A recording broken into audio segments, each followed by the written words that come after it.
एक महात्मा थे माधवेंद्रपुरी नाम के, वो भिक्षा नहीं मांगते थे, ऐसे अकिंचन महात्मा थे, वो किसी से कहते नहीं थे कि मुझे दीजिए, वो बैठे रहते थे, कोई आके खुद कह जाए कि बाबा लो आपके लिए ये प्रसाद है, तो पाते थे। उनका नियम था, वो किसी से कहते नहीं थे कि मुझे प्रसाद दो या मुझे भिक्षा दो। कई बार तो 4-4 दिन तक कुछ नहीं मिलता था। वर्णन आता है कि 4-4, 5-5 दिन जब बीत जाते थे तब किशोरी जी ही कोई गोपी बन के जाती थी, ठाकुर जी ही कोई ग्वाला बन के जाते थे। कभी दूध दियाते, कभी रबड़ी दियाते, कभी रसगुल्ला दियाते, कभी रोटी, बासी रोटी दियाते माधवेंद्र जी को, क्योंकि उनका नियम था, वो मांगते नहीं थे।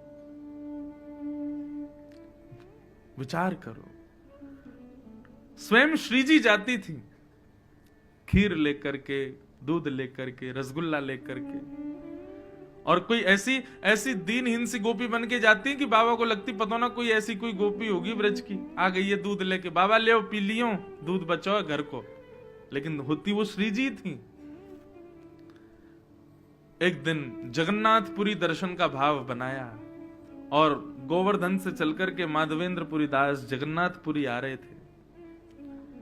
बीच रास्ते में बंगाल प्रांत में, बंगाल या उड़ीसा प्रांत में खीरचोरा गोपीनाथ, उड़ीसा में है बंगाल में, उड़ीसा में ही पड़ते हैं, बंगाल के पास पड़ते हैं, यहां से दूरी है। खीरचोरा गोपीनाथ, उनका नाम तो गोपीनाथ ही था, खीरचोरा तो बाद में पड़ गया। तो आज तक नियम है कि वहां 12 कुल्हड़ों में श्री गोपीनाथ जी को खीर का भोग लगता था, और जो मनोरथी भोग लगवाते थे सारा भोग उन्हीं को बांट दिया जाता था। माधवेंद्रपुरी जी जब दर्शन करने के लिए गए तो श्री गोपीनाथ जी का दर्शन किया, रात्रि शयन में 12 कुल्हड़ खीर का भोग रखा था। अब माधवेंद्र जी का स्वभाव नहीं था मांगने का कि प्रसाद भी ऐसे हाथ के, कोई पुजारी खुद ही कह दे आओ प्रसाद ले जाओ तो ही लेते थे, अपने आप नहीं कहते थे। 3-4 दिन से सफर कर रहे भूखे प्यासे, गोपीनाथ जी के सामने जाके खूब नृत्य किया। पुजारी जी ने सारे मनोरथियों में खीर बांट दी, और खीर बांटने के बाद में मंदिर बंद कर दिया। माधवेंद्रपुरी जी भी वहां से प्रस्थान कर गए, बेचारे भूखे प्यासे एक वृक्ष के नीचे जाकर के बैठ गए। भजन कर रहे थे ठाकुर जी का, लेकिन भजन करते करते बार बार नेत्र खुल जाए, बार बार भजन रुक जाए। क्यों? भूख लग रही थी, लेकिन बोल सकते नहीं किसी से।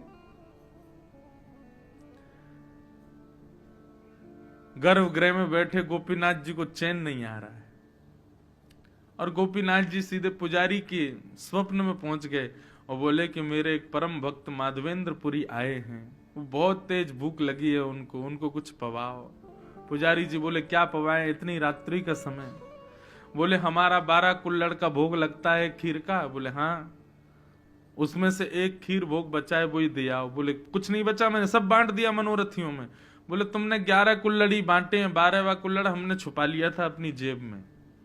मंदिर आओ, खोलो, हमारे विग्रह के गोजा में आकर के, गोजा बोलते हैं जेब को, बोले हमारे जेब में आकर के देखो एक कुल्हड़ रखा है छुपा हुआ है। पुजारी जी के नेत्र खुले, स्नान किया, अर्धरात्रि में ठाकुर जी का विग्रह गर्भगृह खोल करके जैसे भीतर प्रवेश किया, ठाकुर जी के गोजा में जैसे हाथ डाला, सोई कुल्हड़ में खीर रखी थी। तब पुजारी जी बोले वाह रे खीर चोरा, खीर चुरा ली, अपनी प्रसाद की खीर चुरा ली अपने वैष्णव के लिए। और जाकर के पुजारी जी ने वो खीर बाबा को दी। बाबा बोले रात में 3 बजे पुजारी जी आप कैसे? तब पूरा वृत्तांत बताया। बोले कि रोज ठाकुर जी का भोग लगता है और मनोरथियों में बांटा जाता है, लेकिन आप अकिंचन हो, किसी से मांगते नहीं। अब ये बात किसी को नहीं पता थी, लेकिन पुजारी बता रहा तो माधवेंद्र जी रोने लगे, आपको कैसे पता मैं किसी से नहीं मांगता? बोले ठाकुर जी बता रहे थे। बोले आपको भूख लगी है इसलिए ठाकुर जी ने आपके लिए खीर को अपनी जेब में छुपा लिया। फिर कहां भूख लगनी थी? रोते रहे विरह से। बोले नाथ आपको पता है मेरा भाव, आप जानते हैं मुझको, मुझे इसी बात से इतनी प्रसन्नता है कि आप मुझे जानते हो। तब से गोपीनाथ जी का नाम पड़ गया खीर चोरा गोपीनाथ। अपने वैष्णव के लिए ठाकुर जी ने खीर चुराई। तो नियम इसलिए है ठाकुर जी का कि कोई प्रेम लक्षणा भक्ति से तोड़ के दिखाए, हठपूर्वक नहीं कि जबरदस्ती। इंद्रेश जी कथा में बोल रहे थे नियम में इसलिए ठाकुर जी की उसको कोई तोड़े।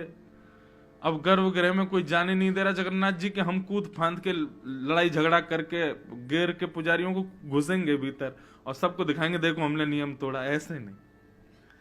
नियम तोड़ने का मतलब आप ना तोड़ो, आप प्रयास ना करो, ठाकुर जी प्रयास करें उसको तोड़ने का, उससे आगे आने का, उससे बाहर निकलने का। और श्री जगन्नाथ जी जितने नियमों में बंधे हैं उतने ही नियम तोड़ने में प्रसिद्ध हो रहे हैं। इनसे ज्यादा नियम किसी ने नहीं तोड़े। सब ठाकुरों में सबसे ज्यादा नियम तोड़ने वाले, नियम में रहने वाले भी श्री जगन्नाथ जी और नियम तोड़ने वाले भी श्री जगन्नाथ जी।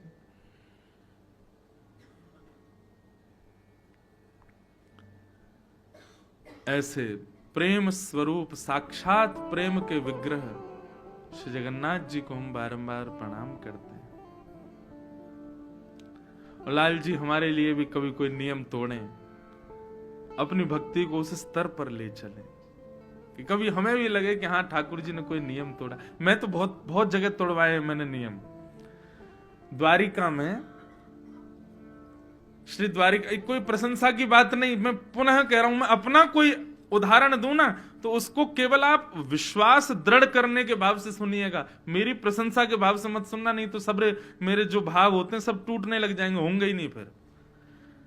तो द्वारिका में हमारे वहां के पुजारी चित्रांग पुजारी जी ने एक बार मुझे, मैं 3-4 दिन की कथा के लिए गया तो मेरे को बोले आप ना ठाकुर जी के सामने पद सुनाओ।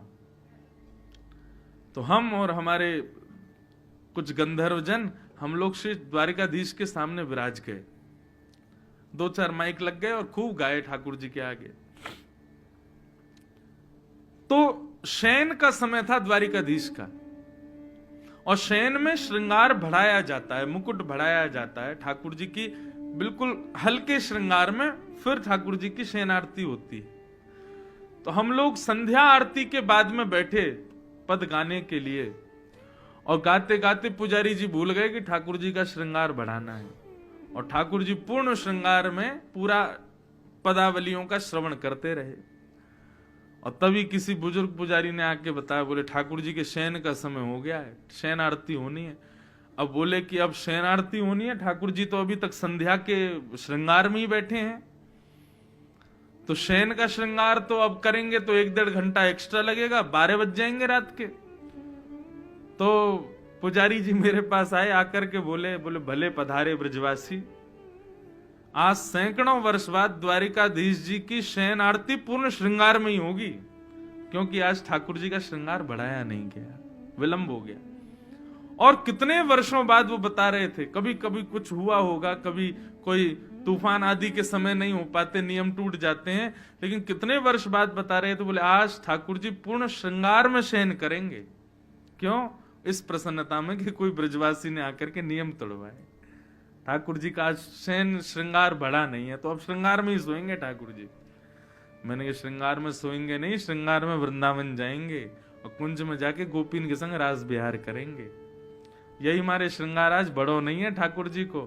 बड़े श्रृंगार उतर जाए मतलब अब सोएंगे, लेकिन श्रृंगार में है तो इसका मतलब कहीं जाने की तैयारी में है।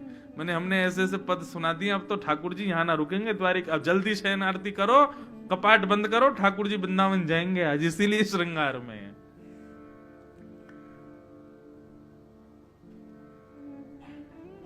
प्रेम लक्षणा भक्ति प्रकट तो करे कोई।